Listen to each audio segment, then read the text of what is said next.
Beralih ke informasi selanjutnya, pemerintah Kabupaten Grobogan menerapkan pemberlakuan pembatasan kegiatan masyarakat atau PPKM darurat pada 3 Juli hingga 20 Juli mendatang. Kebijakan tersebut tertuang dalam surat edaran atau SE Bupati Grobogan tentang pemberlakuan pembatasan kegiatan masyarakat darurat COVID-19 di Kabupaten Grobogan.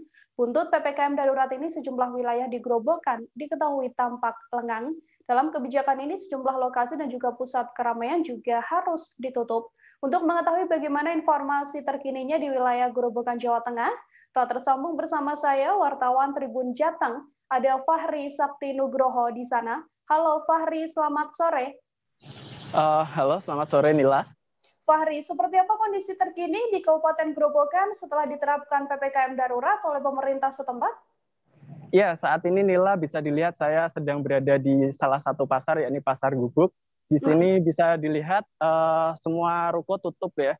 Semua ruko tutup, kemudian jalan-jalan di wilayah sekitar pasar juga tutup, kemudian toko-toko di kawasan pasar ini juga tutup. Hal ini merupakan keberhasilan dari program PPKM dan juga program 1 hari di rumah saja yang diterapkan oleh pemerintah Kabupaten Grobogan pada hari ini. Namun program 1 hari di rumah saja ini hanya berlaku hari ini saja. Besok kemungkinan pasar akan buka seperti biasa, namun hanya melayani pengunjung sekitar 50%. Kalau di lokasi lain, seperti tadi malam itu ada beberapa tempat hiburan seperti karaoke yang masih buka.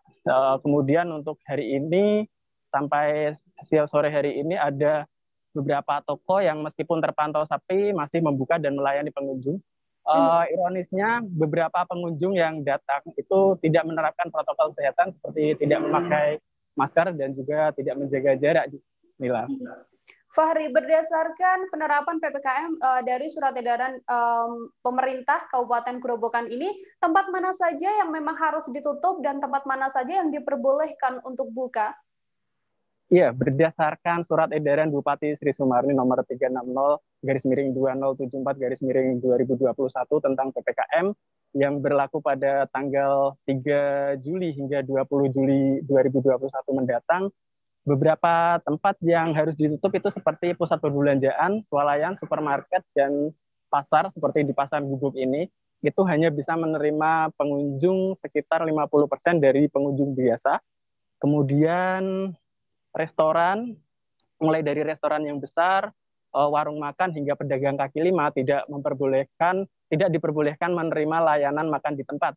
Semua yang ingin mencari makan atau konsumsi harian hanya bisa menerima take away atau delivery. Kemudian tempat-tempat yang ditutup antara lain juga tempat ibadah dan wisata yang berada di Kabupaten Grobogan. Kalau dari pantauan kami seharian ini, beberapa lokasi wisata memang sudah ditutup, namun untuk tempat ibadah beberapa warga masih tampak melakukan kegiatan-kegiatan ibadah di tempat ibadah masing-masing, begitu Dita. Sosialisasi yang dilakukan oleh pemerintah setempat untuk memberikan imbauan pada masyarakat di Kabupaten Grobogan sendiri seperti apa, Fahri? Iya, kalau sosialisasi pemerintah saat ini cukup gencar melakukan sosialisasi dan melakukan pembatasan. Kalau upaya yang nyata yang dilakukan untuk mencegah penyebaran COVID-19, pemerintah Grobogan saat ini sedang gencar menjalankan program vaksinasi, Nila. Kegiatan vaksinasi terbaru yang dilakukan yaitu kegiatan vaksinasi yang dilakukan di Stadion Gereja Bakti Grobogan yang bekerja sama dengan Polres Grobogan. Selain itu, untuk menjangkau masyarakat yang lebih luas, program vaksinasi ini juga dilakukan di beberapa polsek-polsek atau lokasi-lokasi yang bisa menjangkau masyarakat luas yang ada di Kabupaten Grobogan. Begitu, Nila. Update terkini untuk perkembangan COVID-19 sendiri yang terjadi di Kabupaten Grobogan seperti apa? Saat ini Grobogan cukup banyak yang terpapar COVID-19. Tercatat data terbaru ada 5.060 orang yang positif COVID-19. Kemudian ada 414 orang yang saat ini meninggal dunia karena COVID-19, Nila. Terima kasih sudah nonton. Jangan lupa like, subscribe, dan share ya.